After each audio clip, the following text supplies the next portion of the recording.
Hello everyone, it's Mr. Dark here.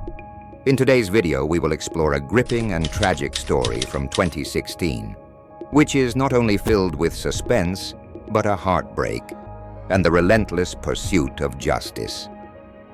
This is the story of Michelle Leng, a 25-year-old woman whose dream of studying in Australia ended in a nightmare.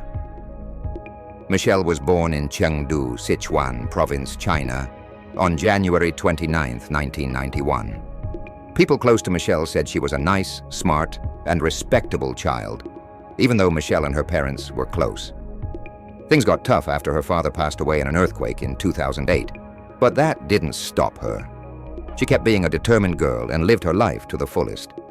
Michelle was very smart and always got excellent grades, and also she dreamed of going abroad for higher education. Michelle's mom supported the idea, thinking her daughter would be better off studying in Australia.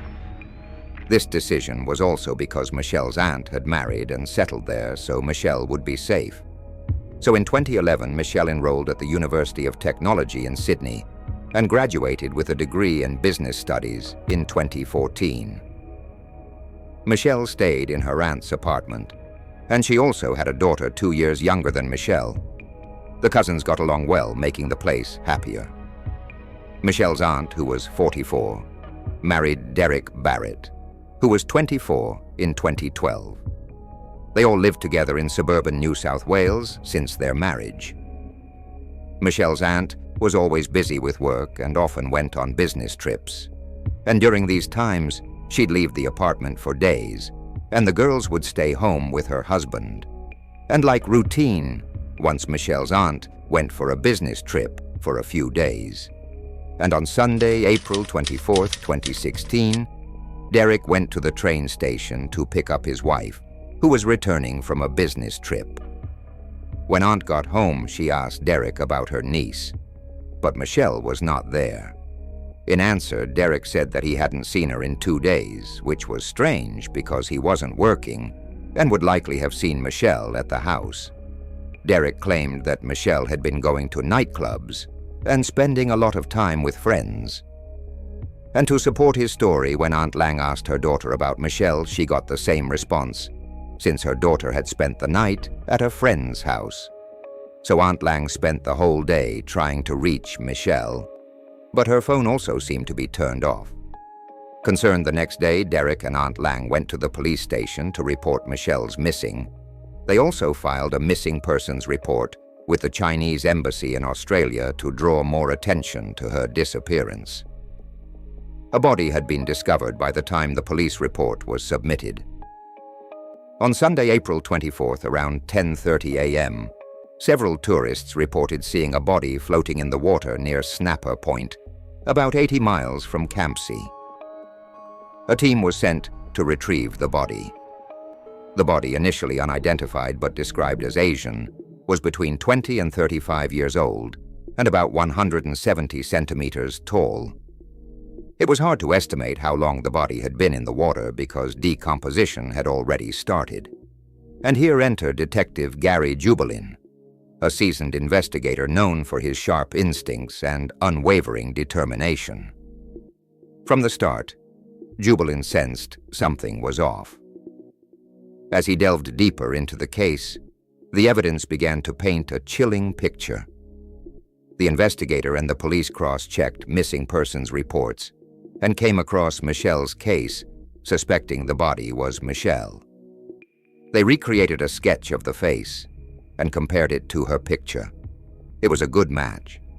Until then, the news reached Michelle's family in China, breaking their hearts.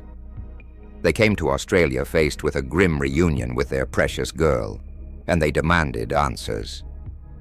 Moreover, the state of the body made things worse, adding salt to the wound. Michelle had been severely assaulted with numerous injuries found on her body. The medical examiner identified more than 40 stab wounds during the autopsy. It is assumed that she fought for her life, leading to defensive wounds on her arms. The mystery of Michelle's disappearance deepened as investigators pieced together her last known movements.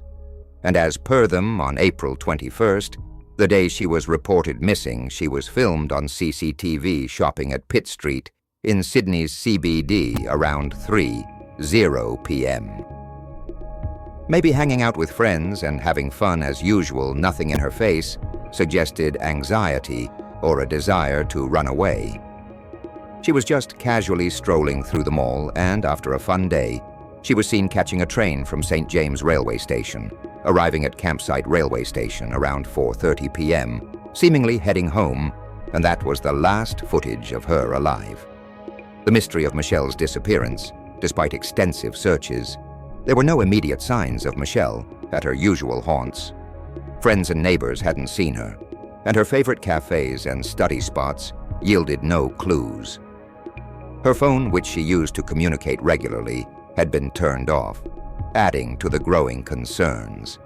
And well, there was already a suspect in Michelle's killing. According to Derek, he last saw Michelle on Thursday, April 21st. After dinner, they watched a movie, and then Michelle went to her room to sleep. When he woke up on Friday, April 22nd, Michelle had left the house and hadn't returned by the time her aunt arrived. Though surveillance footage and phone data revealed that Derek had lied about his whereabouts. His phone had pinged near Snapper Point on April 24th. The suspense reached its peak, and Derek was brought in for questioning. Faced with the overwhelming evidence against him, Derek refused to answer questions and demanded a lawyer.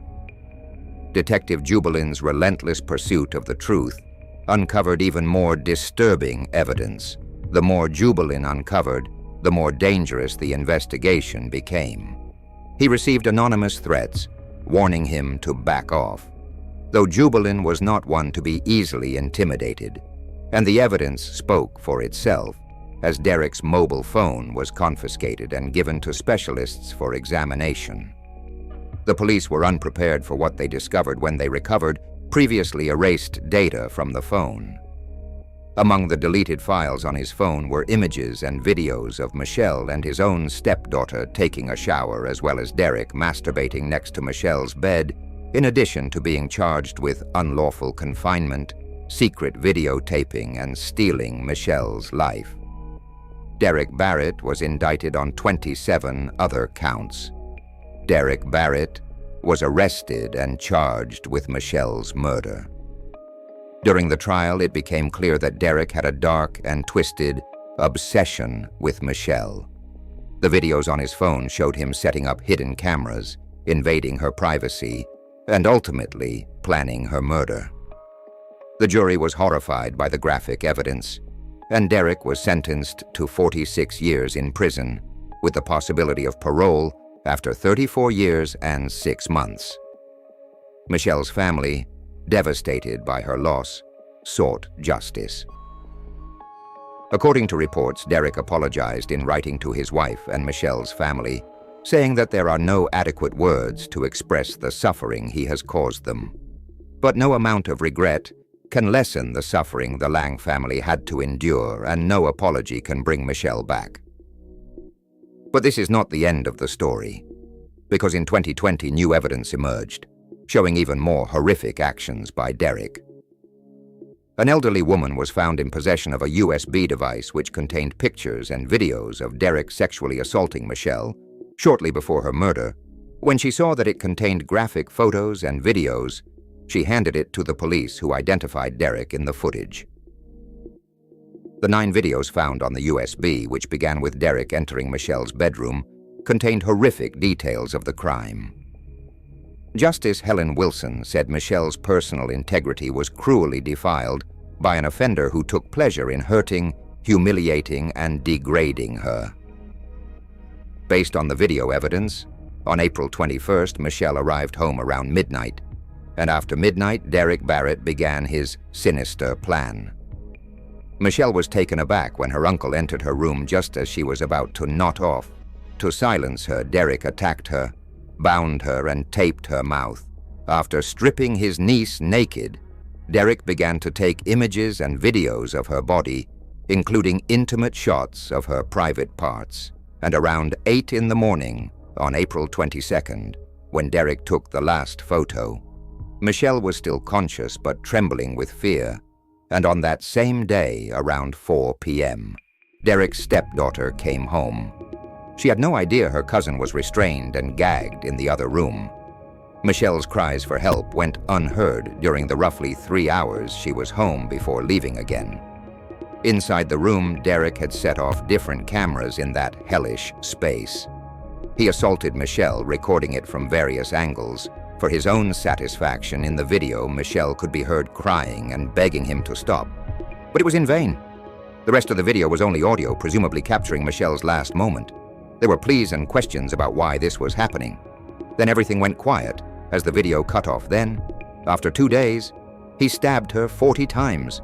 After killing the poor girl, he then dumped Michelle's body in a blowhole at Snapper Point.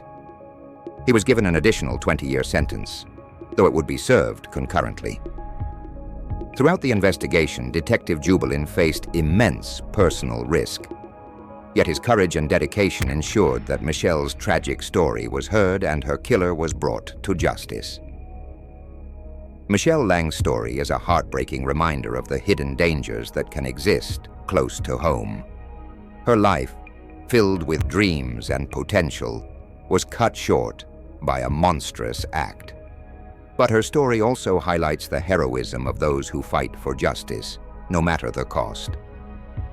As we recount this tale, we remember Michelle not just as a victim, but as a young woman with dreams, aspirations, and a loving family who will always mourn her loss.